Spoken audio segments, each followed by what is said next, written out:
పల్లెటూరు నుంచి ఒక అబ్బాయి పట్నంలో ఉన్న మేనత్త దగ్గరికి చదువుకోవడం కోసం వచ్చాడు. మేనత్త కూడా మేనల్లోనే ఆదరంగా ఆహ్వానించింది. తను ఒక కాలేజీలో జాయిన్ చేసింది. తను ప్రతిరోజు ఆఫీస్కి వెళ్ళి వస్తుంది, ఈ అబ్బాయి కాలేజీకి వెళ్ళి వస్తున్నాడు. కొద్ది రోజుల తరువాత ప్రిన్సిపాల్ గారు ఆ మేనత్తకి ఫోన్ చేశారు కాలేజీకి రమ్మని. ఎందుకబ్బా అనుకొని గాబరాగా ఆమె వచ్చింది.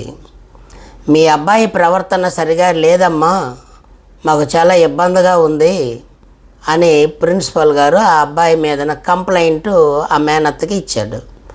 మరి అబ్బాయి ఇప్పుడు కాలేజీలో ఉన్నాడా అంటే రాలేదు, ఇవాళ ఇంటి దగ్గర ఉన్నట్టు ఉన్నాడని చెప్తే ఈవిడ బాధగా ఏం ప్రవర్తన అబ్బా అనుకొని కోపంగా ఇంటికి వచ్చింది. డోర్స్ దగ్గరికి వేసి ఉన్నాయి. అది తోసుకుంటూ లోనికి వెళ్ళి ఆ అబ్బాయి గదిలోకి వెళ్ళేసరికి షాక్ అయిపోయింది. వాడు కూడా ఈవిని చూడగానే మంచం మించి నిలబడి వణికాడు. కానీ ఈవిడ దగ్గరికి వెళ్ళింది, కళ్ళల్లో కళ్ళు పెట్టి చూస్తూ నా చీర ఇప్పు అని అడిగింది. అతడు వణికిపోయాడు. ఇప్పు పర్వాలేదు అని గద్దించింది. అతడు నెమ్మదిగా చీర విప్పేశాడు. ఒంటి మీద ఉన్నటువంటి జాకెట్ కూడా తీయ అని చెప్పింది. ఆ జాకెట్ తీస్తుంటే అతడికి ఆ చేతిలో సరిగ్గా ఉక్స రాకపోతే తనే హెల్ప్ చేసి తీసింది. తర్వాత ఒంటి మీద ఒక్కొక్కటి విప్పించింది. అతడికి చెమటలు పడుతున్నాయి అబ్బాయికి. మేనత్త మాత్రం అదే సీరియస్గా చూస్తుంది.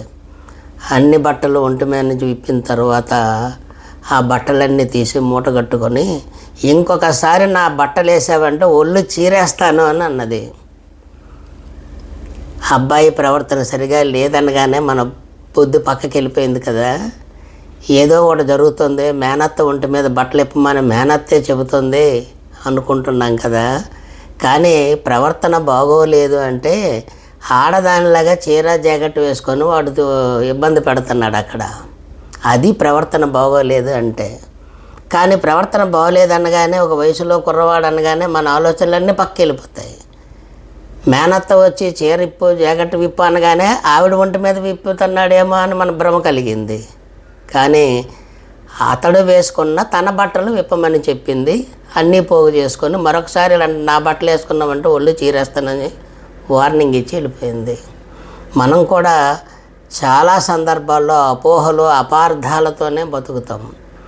ఈ సన్నివేశాన్ని నేను కొంచెం రొమాంటిక్గా చెప్పి ఉండొచ్చు, కానీ భావం మాత్రం మనం ఆలోచిస్తే అనేక సందర్భాల్లో మన బుద్ధి పెడదారి పడుతుంది. ఒక వ్యక్తి మీద ఏర్పరచుకున్న భావనతోటి అన్ని రకాలుగా తప్పులే ఆ వ్యక్తి వైపు చూపిస్తూ ఉంటాం. ఇది సరిదిద్దుకోవలసిన వ్యక్తిత్వ వికాస పాఠం. Think it once.